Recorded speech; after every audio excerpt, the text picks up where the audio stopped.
an Unspoiled Network podcast. This is Spoil Me, covering Holy Sister, chapters 19, 20, 21, and 22.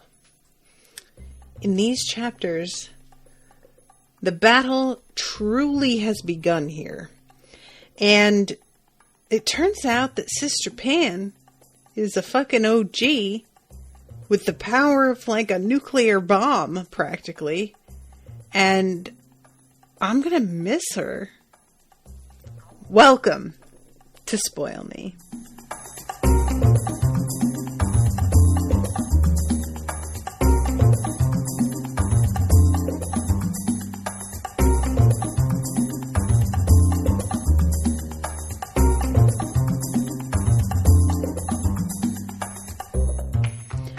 Welcome to the show, everyone. I am Natasha.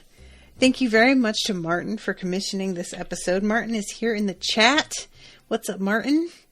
This section was like loaded. There was so much happened here. So I'm going to talk about pretty much everything that's going on, I think, in 3 years earlier first. And then I'm going to back up and go to present day. And the 3 years earlier is all chapter 21. So it's sort of like sandwiched in the middle there. But because we ended the last section with Zol revealing that she's actually a spy, it felt like appropriate to start this episode. So Zol, I love the detail that she looks as unapologetic as it was possible for a person to be. Yeah, it's one of those things where I understand why Nona, who considers personal loyalty to friends so important, would feel that Zol should be ashamed of herself or apologetic. But when Zol points out, I'm literally attending a school with you where you're being trained to be a spy, I don't really think you get to be mad about spies. I was like, that's a really good point.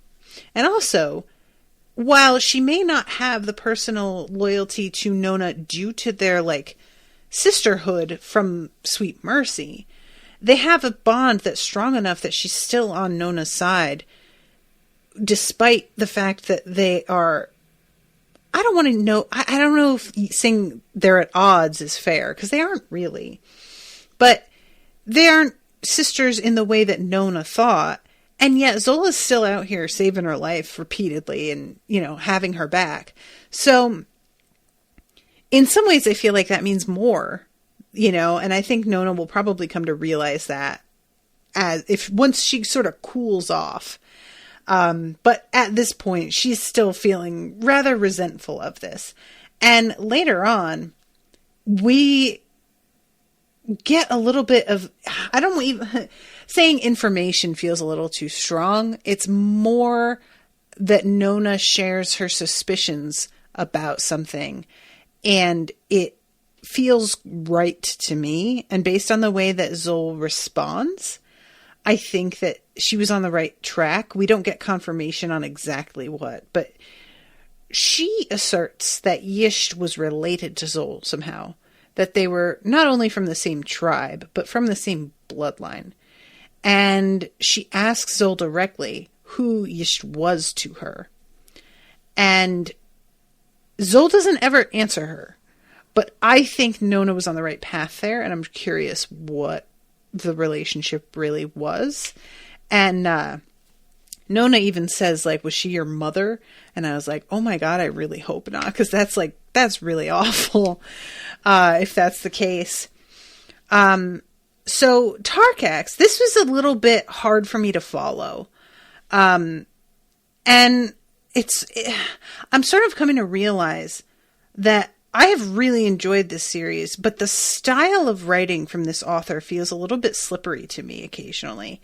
And things are not said quite explicitly enough for me to completely grasp it the first time around. I find myself having to reread, and I don't think that's necessarily it's a bad thing to not be super explicit all the time.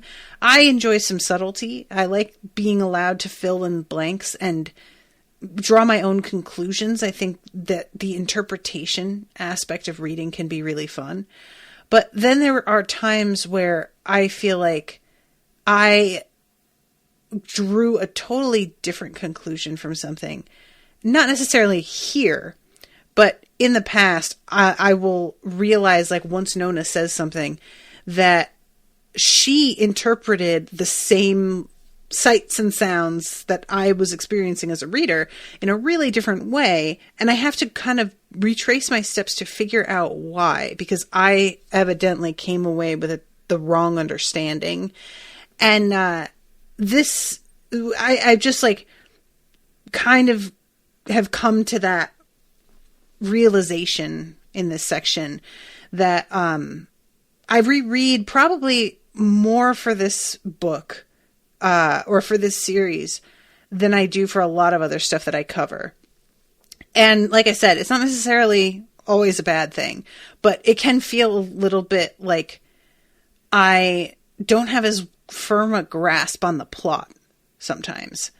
So anyway, she asks, like, what exactly Zol is even spying for. And reminder, Tarkax is here, so he's contributing in this conversation. And he says, what happens when the moon falls and the corridor closes? And Nona's like, well, we'll all die. And Tarkax says, most will. But even if just 1 in every 10 makes it to the ice, and if just 1 in every 100 of those makes it to the hot seas that are all that will be left to sustain us, they will outnumber the tribes. Being prepared and forewarned is a plan in itself, but there are those among us who think that the corridor can be saved, at least for a while longer, a few centuries perhaps. Zol has been gathering information. We want to help you, and by doing so, to help ourselves. And he says that, Zol, you guys have all seen that she's very gifted. She's an exceptional child. Our tribe has access to 2 old stones, and no member of our people has ever held both and been fully purged before Zol. And still she has not ascended. The ice speakers now say that it will take 4 old stones, 1 attuned to each of the bloods, to forge her fully. And now she has exposed herself to a 3rd. So Nona says, well, if she ascends, what does that even mean? Like, does that keep the ice from closing? And he doesn't answer this specifically. He says, well, we're interested in your Emperor's arc. It can guide the moon. And she says, well, if that were really true, why would they have, gotten rid of any documentation that that's true? Why would the ship hearts be scattered around? Wouldn't generations of emperors have been trying to bring them to verity? I know Shurzal and Adoma seem to think it's true, but that doesn't mean it is, or even that they really believe it. And he says, basically, the most important thing that your emperors have figured out is that they can have a treasure that's hugely valuable and not know how to use it. And other people will still be after it, even if they can't access its power.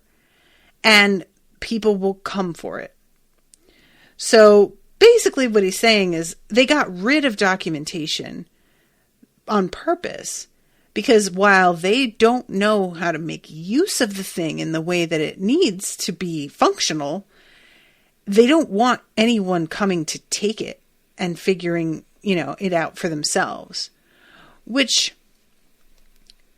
I mean, I understand that the theory of it being a weapon, but I don't understand why they wouldn't want somebody who could potentially take it to, maybe save the fucking corridor. That does feel like that's to everybody's benefit. I mean, I guess that they're worried that they'll guide the moon so that it doesn't actually, help their people and only helps, a small community if they feel like it can be controlled to that degree. And I guess that's really what I don't know, is like, what kind of precision control would this grant over the moon? And what danger would there be if somebody else were to get it? Martin in the chat says, because they are rich, selfish assholes who think if I can't use it, nobody can. You know, I want to not think that's the case, but I live in the world, and it's shocking how completely selfish people are. So, yeah, that's probably exactly it, and it's that simple. So they tell her that they're going to send her home, and she doesn't really grasp it. Like, I noticed when they said it, they said, send you home. But it's not until she actually is there with Zol that she realizes the intention is for them to separate. And so they split from Tarkax. She and Zol go on alone. And she's just really like feeling a way about this revelation. But when Zol sort of shuts her up, she thinks on it for quite a time as they continue to walk. And eventually they get to the black ice where it's like formed.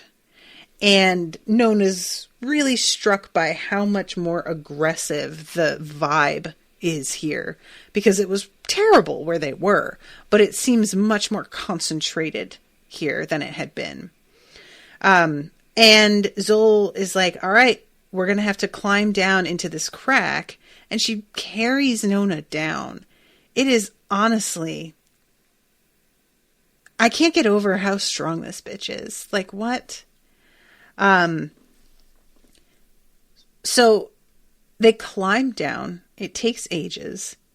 And when they get to the bottom, there is this huge metal ring in the ground that is basically a portal, as we find out. And there are multiples of this all like across the land. I think she says that there's 12 of them, something like this. I'm trying to find, and Nona feels like she's seen one of these before. And she says, have I seen it before? Zol says, I do not know. Have you been to the Emperor's palace? No. That is unfortunate. If you had seen that one, then it would have marked you and helped draw you to it. It is unlikely that you have seen another. Although the ice speakers say the missing fashioned 1,024 of them and set each within an arc. I don't know where I got 12. 1,024. Good God. I'm wondering if Nona has seen one before. This is not ringing a bell, but I can't help but wonder if it's significant that she seems to recognize it somehow. I feel like that has to be something. It will take you to another such ring as if you had simply stepped between them. Scherzel showed me a drawing of another such ring that stands in her brother's palace. It lies within the ark, but not within the inner sanctum.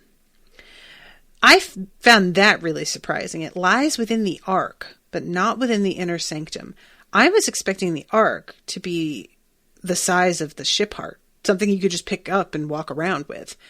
But that makes it sound like it's a building, which is just totally different than what I had pictured. I don't feel like I have got a good picture of the ship heart and what it looks like either in my head, though. It's just like I picture just a sphere of light, and I don't even know that that's actually accurate. I feel like I'm just getting that actually. I know it's been described, but honestly, I think that I'm getting that from the cover art, and that's pretty much it. So she wants Nona to go to Crucicle's palace. And when Nona realizes she intends to send her by herself, she pretty much freaks out. And Zol is like, girl, look, don't get me wrong. I would love to go with you. I do not want to stay here. but I made a promise, and I have to go do my own thing on the ice. And Nona keeps pushing her and finally gets so upset that she starts to really zero in on the betrayal and the feelings of this, like being abandoned, that is partially she is believing, and I think she's probably right, due to the proximity with this black ice that sort of feeds into the worst parts of your personality and your suspicions and your doubts and fears. So she starts to do the whole like, Hessa was a price worth paying. I never intended for. Who is Yish to you? Cousin, older sister, mother? Whose promise is it that you're keeping here? Whose promise? And she uses her martial skills to pull an answer out. And Zol had tried to tell her, I can't say. But when she does that, she says, Abyss Glass. I promised Abyss Glass. And with that, Zol threw the ship heart at Nona. Fast, hard, straight, and true. All around her, the ring's sigils lit with an ancient light, and Nona was falling. And though she clung to the moment, she couldn't save herself. Without the passage of enough time for her heart to take a beat, Nona stumbled through a freestanding metal ring. She stepped into a limestone cave with the ship heart dropping from the hand she had used to ward it away. On every side, the air was filled with broken flowstone, fragments tumbling lazily away, blasted from the ring that they had coated. And for the first time in an age, Nona knew exactly where she was. So that makes me feel like this, because she says that she hasn't been to the palace before, but she's looking around and knows where she is and feels like she recognized the ring. I don't know if she actually is in the palace. Oh, Martin says it's the cave below the convent. Oh, so there's one down there. Oh, I think I remember this. Them stumbling across this now. That's ringing a vague bell.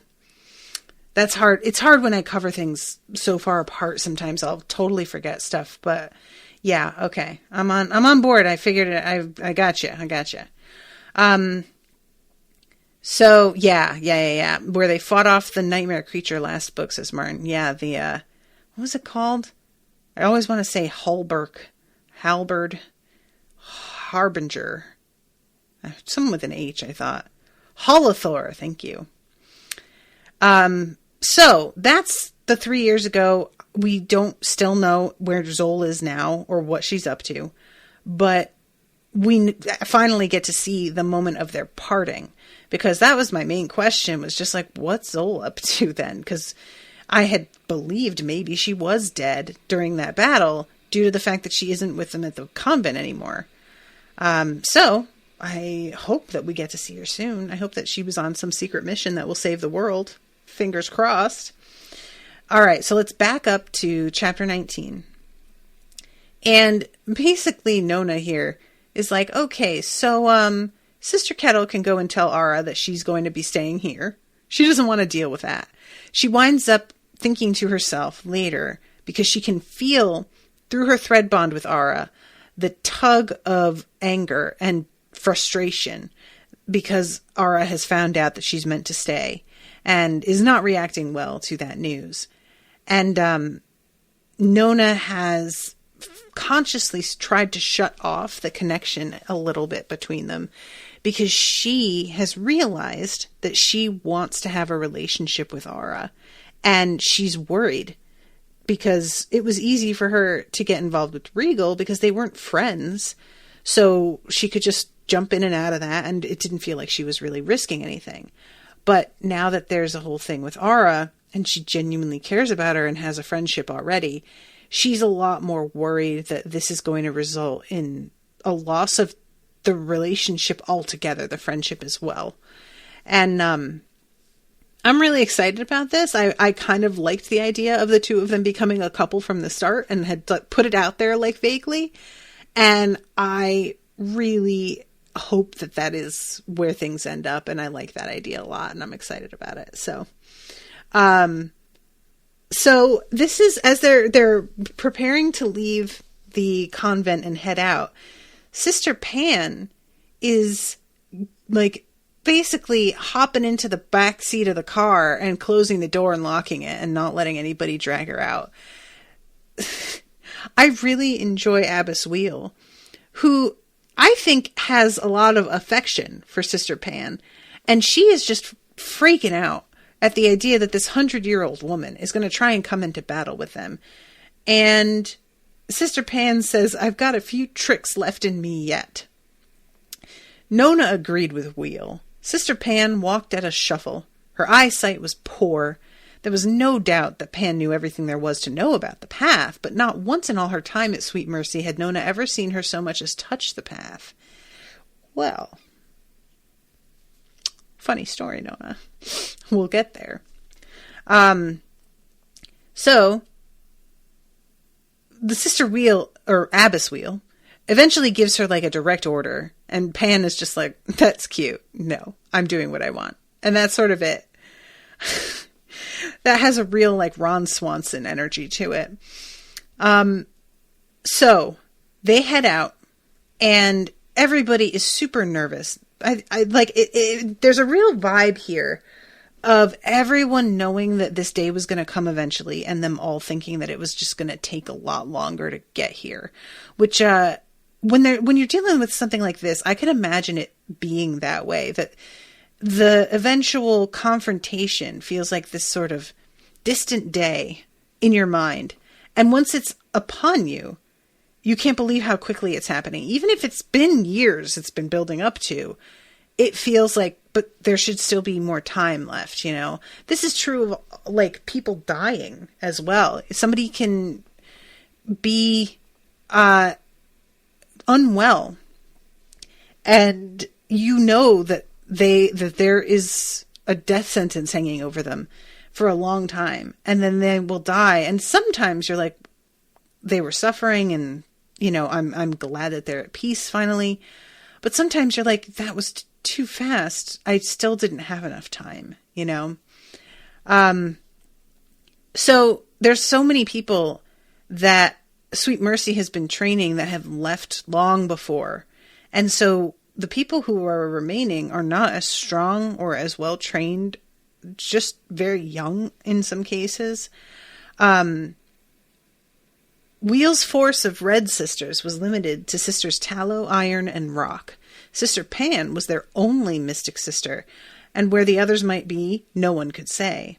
Thread bonds were an invaluable means of communication, and as Sister Tallow taught it, good communications were more help on the battlefield than a spare army. If Abbess Wheel had her way, every mystic sister would be bound to every other, and Nona to every Marshal too. However, without a significant degree of affection between the two parties, such bonds were extraordinarily difficult to form, and impossible to sustain or endure, much to the abbess's annoyance.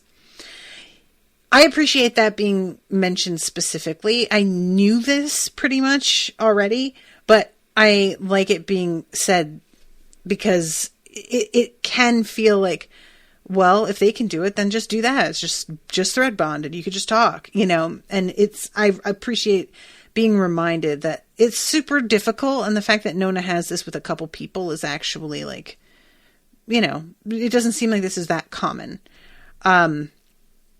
So they head out and they really are quicker to find burned down farms and barns and things than they expected. They head out into like the vinery stair down into where there's the vineyard, and they barely have made it out of that little like sort of enclosed area, and all of a sudden there is just a fire and ruin. And everybody had been singing this like song to hype them up, and they all go silent because they just are shocked at the devastation and how close to their door it is. Yeah, I'm just trying to find the spot where Every other sister paused. Sisters Tallow and Iron, who had been flanking the abbess, kept walking. They drew steel from their scabbards fast enough to make it sing. 2 of the Sithrall first rank, startled by the unexpected encounter, were too slow to lower their spears. The nuns wove past the thrusts of the other 2 spearmen. A heartbeat later they were among the foe, 3 Sithrall collapsing behind them, while a 4th tumbled from the outer edge of the track. The soldiers with great swords reached for shorter blades and died before taking a swing. 2 of the archers managed to run. Tallow and Iron both took up spears from the fallen. Tallow hefted her weapon, taking a moment to appreciate its balance and weight, and launched it before either archer had made it 50 yards. Iron's spear gave chase, and both struck their targets between the shoulder blades. The soldier's mail prevented them from being transfixed, but both fell, badly hurt. Damn. These bitches are scary. I love it. So, yeah, this was just, they were not ready to come upon a bunch of Sithrall, to come upon a bunch of, burned out buildings. And Nona is talking to Jula about what she learned from reading this book. And Jula is really worried that Joelle is going to overhear. I still am not certain that Joelle doesn't overhear, because I don't trust this bitch, and I can't help but feel like she's better at things even than they think. I don't know how that would, if thread work allows you to be able to hear better. I would think that would be something you could do, but I don't know if that's something they would notice being done to them or not. So Nona asks if she found anything good. I found out that I would have spent the time better practicing with an axe. There's a lot in there. Aquinas seems pretty confident. Aquinas seems pretty confident about it all. But without seeing the parts of the ark he claims to be describing, I've no way of knowing if it's all a fever dream. And even if it makes any sense at all to someone inside the ark's sanctum, it doesn't mean any of it would actually work. And Nona glanced at Joelle once more, now closer to them, and feigning indifference, then returned to her place behind Wheel. And I was just like, I feel like she heard you. I don't know. I feel like she's onto something. She says that she hid the book.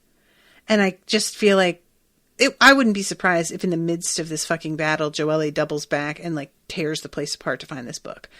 I just feel like that seems like something that she would do. But I guess we'll find out. So they continue walking, and they're getting closer and closer to the walls of Verity. And eventually, the Abbess Wheel tells them, we're not going to be, I'm trying to find the spot. We won't go through the city to join the defense. The north gates will be jammed and the streets behind them choked. I aim to take us around the walls and enter closer to the palace. Mistress Shade will select 3 Sisters of Discretion to scout ahead of us. We will act on their reports.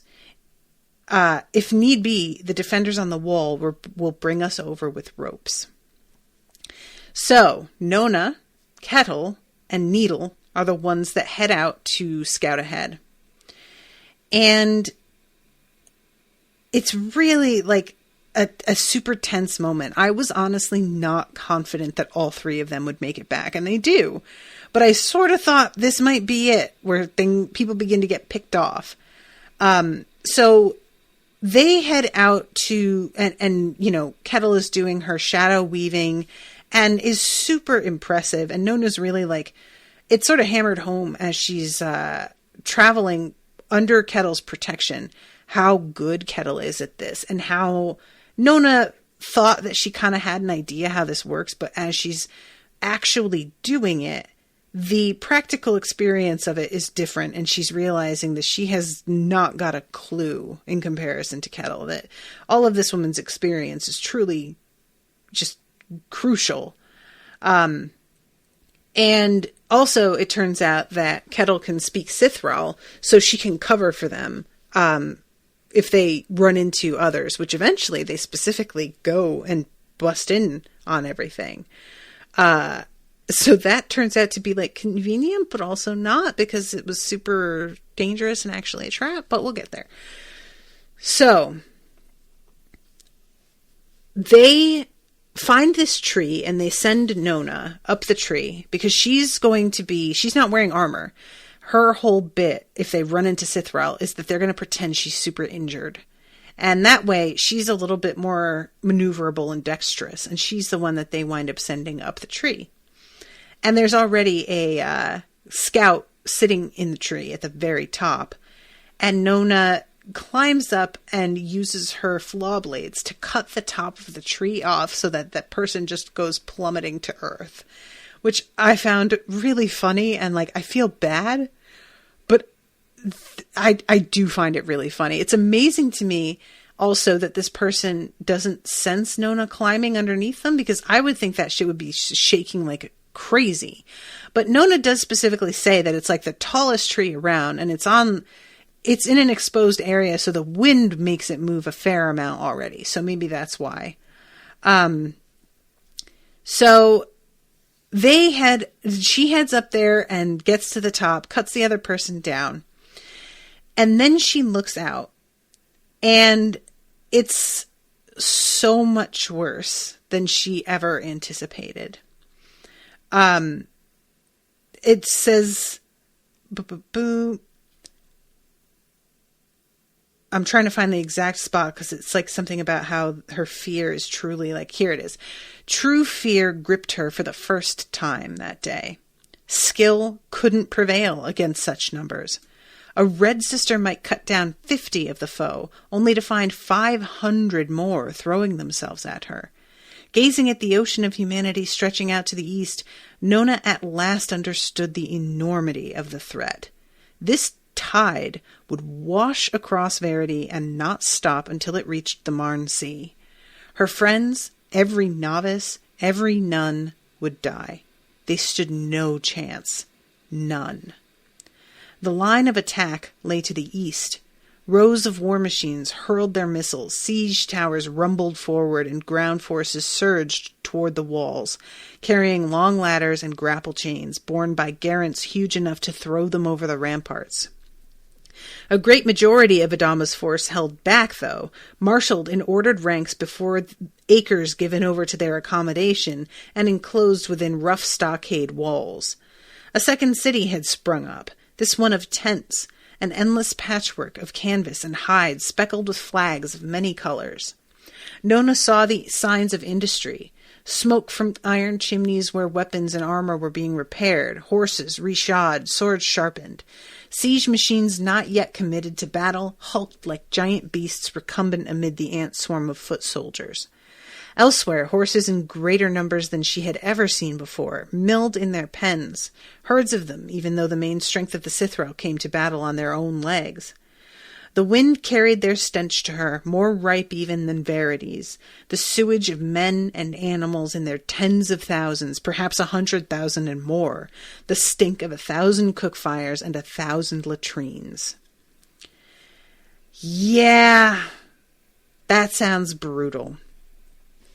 This is like, this is something that I often fail to consider, is with armies on the move, the absolute devastation that they would leave in their wake simply by traveling, not even engaging in battle, not even sacking and, plundering. Just the movement of a body of people that size across any landmass, they would leave a wake behind them that must really be something to see. And, now that they've sort of settled outside the city, we'll see how long that lasts. But Nona is just really overwhelmed. And she comes down off the tree and tries to tell Kettle, we need to go in and get at some of their leaders. Because unless we cut the head off of this thing, there is absolutely no point doing like engaging in battle. We're not there. There's no question of us winning. It's not even a possibility. If we get rid of some leaders and key people, then maybe things would begin to slip apart. But that's literally the only shot we've got. And we just, you don't understand. And she tries to tell her that, like, numbers as big as the number of people they have out there don't even have meaning. You don't get it. And Kettle keeps arguing with her. And finally, Nona says, you know what? Climb that tree. Go ahead. And then you come back down and you try and tell me. And Kettle goes up, and Sister Needle is sort of like arguing with Nona at the bottom. You should learn to follow orders. Sister Kettle has seen more war than any of us. But as soon as she's like finished the sentence, Kettle comes back to the ground and is like pale as chalk and just goes, okay. She's really has basically the same reaction that Nona had. Like, she wasn't ready and had no idea what they were really facing. And now she's like, oh God. So they use because they grabbed Sithral clothing. And, you know, they're doing this whole thing with Nona being like apparently injured, and, they just keep themselves pretty low profile, except for occasionally Kettle saying something in Sithral as they go into the camp. I should have realized that this was a little too easy. But they head in, and there's this tent that's like a big waving flag of important people are here. And earlier, Nona had noted how bizarre it was that they didn't seem to realize what a target they made of themselves when they had special, you know, nicer tents for their higher ranking people. And it looks like either they learned their lesson, or they were willing to sacrifice those people the whole time in order to set up this larger play. Either case, not good for our people. I like to think it's just the first one, that they genuinely like learned a lesson and they were really fucked over a couple of times by what Kettle was doing. But it may be the second one, and those were just sacrifices they were willing to make, which I hope that's not it, because that's so cold-blooded and just, oh, I hate that idea. So, but I'm trying to find the spot here where they step inside, because Nona knows instantly that they made a mistake as they go in.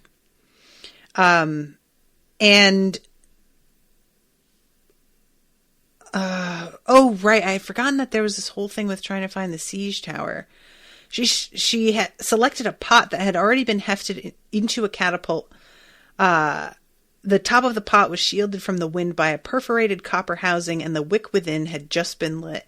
As Nona watched, the man who worked the lever took position. A moment later, the throwing arms snapped up, the twisted hides releasing their tension with a throaty twang. The arms slammed into the arresting bar, jerking the whole back end of the wheeled framework from the ground. The pot sailed on, still rising. Nona slowed the world, ground her teeth together, clenched her fist, and the pot shattered. Flaming oil spread, slowed, and fell upon the heads of a division of Sithral archers, all busy lofting their own missiles towards the wall of Verity. Brutal. Just like flaming oil on all of their heads. Yikes. And here it is. Nona understood their mistake the moment she came through. The interior was a single space lit by shifting colors as the sunlight penetrated the walls. The ground was uncovered grass. 5 figures in the mottled white tunics of soft men stood around a man seated in a plain wooden chair at the center. Soft men were dangerous enough on their own, assassins as deadly as the Noi Gwyn, versed in their own martial arts and peculiar variants of shadow work. It was the man at the center who caught Nona's attention, though, even before she was off her knees. Sigils sewn in threads of silver and gold overwrote the black velvet of his robe. Dozens of them. Such expense might be lavished on a king or queen, but here in this empty tent, it meant only one thing. The whole thing was a trap designed to draw in the best assassins the enemy had. The man was clearly a mage, waiting here to ensure that none of those lured in would escape again. Either the Sithrall had learned from their long haul across the corridor not to signal where their battle commander slept, or they had been deliberately stupid, sacrificing leaders, or perhaps even simply using actors in a game of bait and switch. They must have known that the best of the Empire's assassins would strike in the last days and hours before they reached the Emperor's walls. So, Nona sees this dude and immediately is like, oh, I need to get at him on the path. Because she knows that he is going to get access to the power, and if he does that, there's really going to be nothing they can do to stop him, because if she tries to use the path's power against him, the sigils on his robe will keep him safe. If she attacks him actually on the path, that's different. So she taps into her rage and goes flying, running down this path. I love the way that this is described.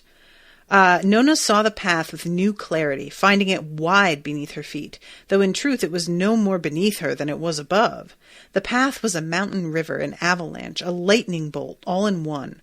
All that and more pouring through her. She forced her mind to impose the simplest interpretation on what lay before her, and ran the path as she had run so many times.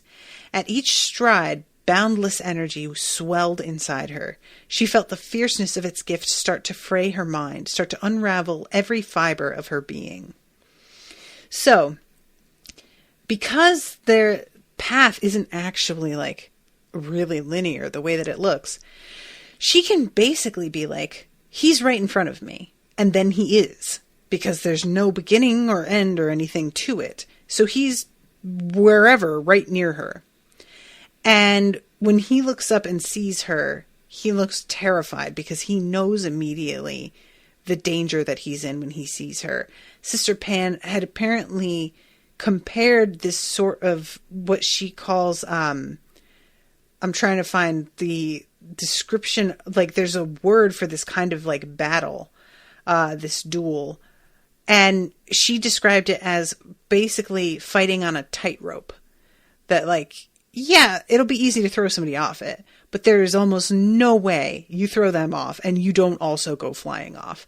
So probably one person will definitely die, but two almost as likely if people get into these sorts of contests against each other. Contesting the path. That's what she says. Yes, that's the wording. So, the mage saw her only at the last fraction, lifting his gaze from the study of the way before him, shock and horror in his eyes. There was an impact, at once both as vast as worlds colliding, and as slight as the momentary chill of a passing cloud. Nona knew herself to be both on the path and at the same time scattered from it in all directions, her bones tumbling as they burned. So he goes flying, and she desperately clings, trying to make it so that she is choosing to leave the path instead of falling. And when she comes out of it, she sees him basically beginning to crack. And like blue light is coming out of him. Both Grey Sisters went tumbling toward the pavilion wall. Already the path mage shone brighter than the day, shuddering with power he couldn't contain. Nona followed her friends, her feet tearing deep gouges in the ground as she hunted for acceleration. So she gets them as far away from this tent as she physically can in the instant that she can do it, throws herself on top of them, and uses the power that she has absorbed from the path to protect them from the explosion of this guy falling off the path. And, you know, I had forgotten about how it's described a few sections ago, there was the description of the woman who tried to walk the path twice in one day, and she left like an imprint of herself on the castle wall. And I'd forgotten about that. So it's like a bomb going off. And essentially where the three of them have landed is a circle of like green grass amongst a completely devastated area that looks like it's been burned. The explosion that scattered the path mage reduced the perimeter of guards outside the tent to a red mist, and then shot that mist at the surrounding army, who fell like corn before the scythe for 50 yards on all sides. A moment later, the oil stores went up with a woof, and a firestorm swirled skyward around the catapults. Yikes. But this serves as an excellent distraction, because nobody quite notices the three of them yet. They're too focused on this enormous, explosion. So she tells those two to go off back to the others. And she still has the fucking path power in her. So she uses that to sprint through the ranks of everybody and climb the wall. And it's like a little alarming when we get there how easy it is for her to like break through, despite the fact that she's actually wearing Sithral clothing. It worries her, and it turns out there's a good reason to be worried. Like, these guys do not have it together, the defense of this town. So yeah, she's leaving like glowing footprints behind her that begin to burn. I just really enjoy the description of what happens when she's got this power in her and how tentative her hold on it is. Like, it could unmake her, and she has to focus so hard in order to keep it contained. The tower had begun to collapse by the time Nona burst through the curtain of chains screening the doorway just below its roof. She ran across the platform that bridged to the battlements, and with Hunska speed threw herself between the legs of the defending line. At the far edge, she snagged the stonework and slid down the interior wall in a shower of sparks as she tamed her descent with her flaw blades. So, jumping past 21, which was the chapter I talked about already, we go to 22. And she picked her way through the injured. Carts stood laden with all manner of things, from barrels of tar and sheaves of arrows to tight-wrapped bandages and water tubs. So somebody recognizes her from the Countess, and she is, pushes herself off them, but I keep forgetting that she's so recognizable because of her eyes. Nona turned toward the nearest buildings. The city had long ago flowed out to press against boundaries that had once seemed foolishly overgenerous. The houses of the great and the good stood cheek by jowl, crowding to find a place beside the emperor's own. Close by, in the shadows of the city wall, nestled all the services that money likes to keep on hand. Bathhouses, stables, goldsmiths, silversmiths, jewelers, tailors, dressmakers, and establishments where a person of quality might throw their money after cards or dice, sample poisons that twist the mind in strange ways, buy the company of a young bed partner, or satisfy less common urges proscribed by the laws of both state and church. And all of it was burning. And she winds up being an older woman who's wearing like expensive pearls with an arrow in her chest. And there's just this moment of real like surrealness? Is it surreality? How would one use that word? It feels surreal. Moment of surrealism, I guess? I need to know words more.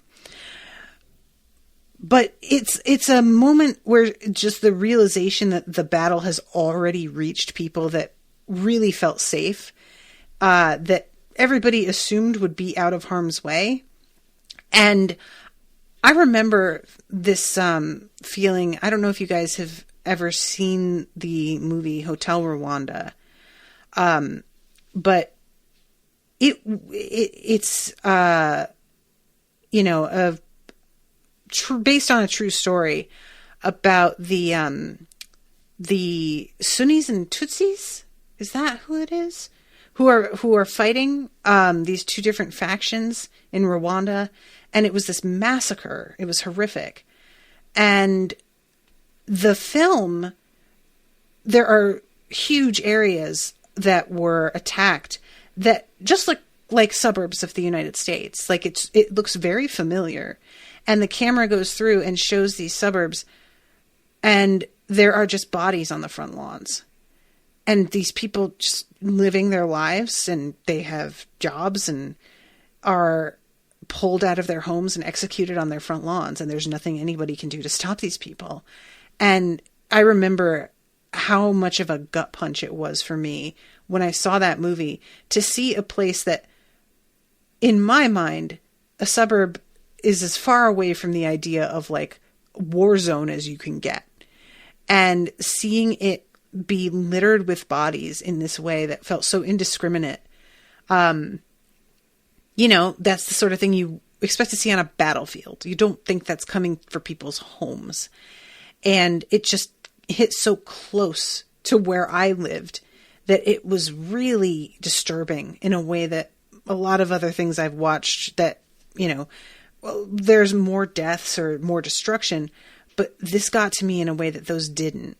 And it just reminded me of that, her reaction to seeing this old woman with this, like, you know, strand of pearls around her neck and an arrow jutting out of her. Just like, these people aren't soldiers. These people, and it's not like soldiers are more worthy of death, you know, but it's just like this agreement that we have socially that you're a soldier. You have taken the risk upon yourself that you may die. If you're just a civilian, that is not part of the deal. That's not how it's supposed to work. And it's just very jarring to realize that, like, if it comes down to it, nobody is actually safe. It's just all sort of according to these rules that we've arbitrarily decided on. And some people just don't really care to abide by those rules, and they just don't see the reason for it, you know? So eventually she winds up getting back into contact with her group who has gotten inside. And, you know, Kettle and Needle have also met up with them, and everybody has regrouped. And I really wasn't sure that was going to happen. And this is when Abbess Wheel she gets a report from the two of them and then sends them back out again to keep an eye on, and keeps Nona behind to tell them what they're seeing. And Nona's very frustrated because she clearly, like, wants to go out there. And I'm assuming that Nona's, like, running to the city is what dispersed the energy of the path, because I kept sort of waiting for there to be a big, like, moment of her expelling the power, venting it somehow. And it never really happens. And I guess it was just the sprint up the tower that eventually burned down that was really the peak of it, that, if I'm not mistaken. So she has stayed behind, and she's reporting on what they're seeing. And this monk runs by, and he says something, Grey Brothers have fired the towers. And they look out at these towers that have begun to pour smoke. And Nona is like, how could they possibly have done this and done it unseen? And basically, Sister Tallow and Apple tell her that it was a suicide mission. That these guys probably hid oil under their clothing in, like, water skins and lit themselves up once they were deep enough inside. And that is awful. Jesus Christ. I mean, huge admiration to them for being willing to do this. I can't think of a worse way to die than burning to death, honestly. That sounds like the absolute peak of pain. So being willing to, you know, go out in that fashion, it takes a certain kind of fucking commitment that I just don't know I would ever have. So at this point, they finally see Adoma's fist coming at them. And this is when Pan decides that she is going to get involved. Pan has been waiting for this moment. It feels very clear later on once we see what happens. And the mage that Nona took out, she was pretty confident was part of this fist. This like group of people that are sort of legendary for the way that they can manipulate magic and the path. And so we have these people, workers of flame and air, weaving a protection against arrows. 3 heavy-set men, rock workers perhaps, come to tumble the walls, and behind them 12 individuals, some tall, some short, some old, some young, clad in all manner of styles, some in the loud colors favored by their people, others in black cloaks, one in a leather dress set with silver plates, a painfully thin man in antique armor lacquered with red enamel. This last one was their leader. Nona remembered him and many of the others from the memories Kettle shared of her time in Adoma's court. So, she is sharing all of what they're seeing, because she's seeing all of this through Kettle's eyes, and is explaining to Wheel. And at this point, Pan says it's too late to save the wall now. And she shuffles out. And basically, she comes up against the academics led by Rexus. And they have a brief conversation where they try and convince her that she should not get involved here and should back off. And she's basically like, oh, that's really cute. I remember when I had to change your diapers practically. You're not telling me what to do. I'm going to deal with this. Get out of my way. And he keeps arguing, and eventually she does some like thread work to get him to be like, oh, you're right. What a good idea. You go ahead and handle this. She tries to do this to Nona a couple of times, and Nona keeps shaking it off. And eventually she just says, please. And that's really the thing that works and gets Nona running, but it takes a minute. So they stand in front of the wall that she knows is going to collapse. And she shows Nona, look at how the threads run through the granite of this wall. You can see, when they hit it, where it's going to break. And if you can see that, you can do the math and figure out exactly where the pieces are going to fall. And that way we can stand in an exact position where none of the wall will hit us, because we'll know exactly where it's all going to go. So that's what they do. And Adoma's fists, all these people climb through the hole in the wall. And the first one through is, what does she call him? Yamrala. Right. Nona remembered his name now, and the fear that had colored Kettle's voice when she spoke of him. The man had a deadly reputation. So Yamrala recognizes Pan, and is straight up like, oh, this bitch is a G. You guys seriously don't know. She's really good at the path. She's old now, hasn't done it in a long time, but she's a fucking legend. And when somebody tries to be like, she barely looks like she could walk to her own grave, he's like, you will cut that the fuck out and show her the fucking respect that she deserves. Okay? Yeah, she's 100 years old, and she's got more fucking talent than any of you combined, so shut the fuck up. And I was like, honestly, I aim to be that kind of respected by my own enemies. Like, I don't have any enemies that I know of, but if I did, I hope that they look at me like this, with this sort of like, but she's amazing though, seriously. And he's like, I know that you haven't walked the path in a long time, otherwise I would offer to duel you. And she's like, that isn't actually true, but I still can't duel you. And he's like, oh, you can still manage a few steps? Remarkable at your age. And there's a little bit more back and forth. And eventually she says, I haven't reached the path in 20 years because in all that time, I have never left it. Sister Pan glanced again at Nona. Run, child. Please. And Nona was running, even as she knew it was wrong and that she should stay with her teacher. Even as her eyes clouded with tears, she ran. That please had made her go. She ran faster than she had ever thought she might without the path to speed her way. So,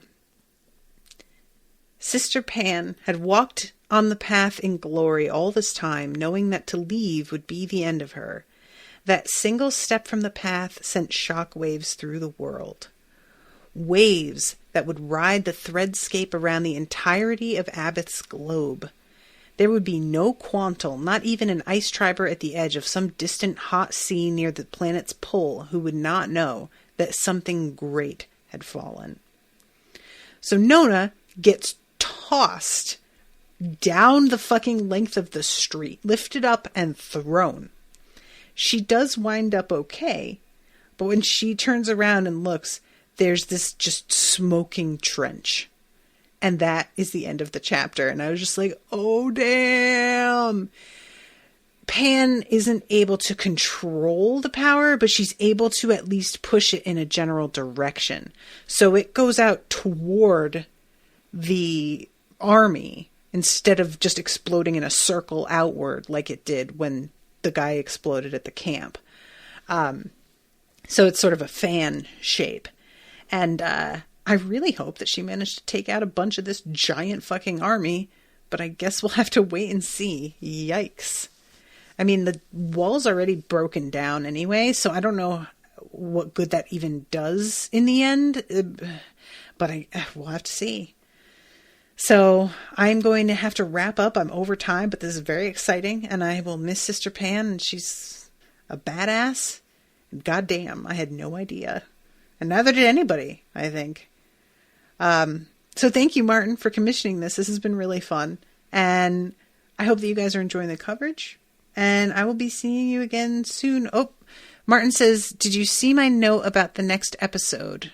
I did not. Sorry. Where did you post it? Sorry, everybody. I am not sure what is happening. So I just want to make sure that in case it's relevant to listeners as well.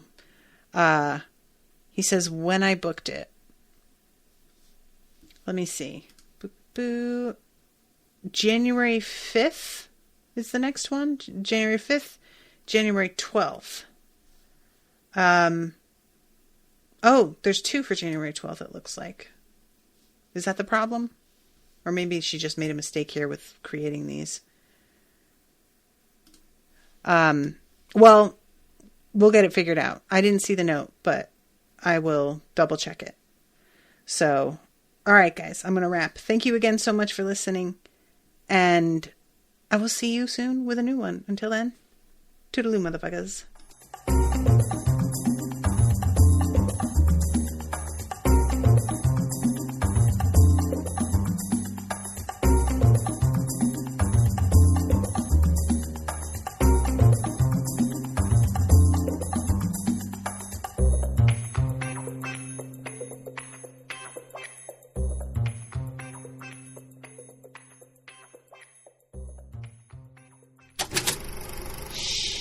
That was an Unspoiled Network podcast.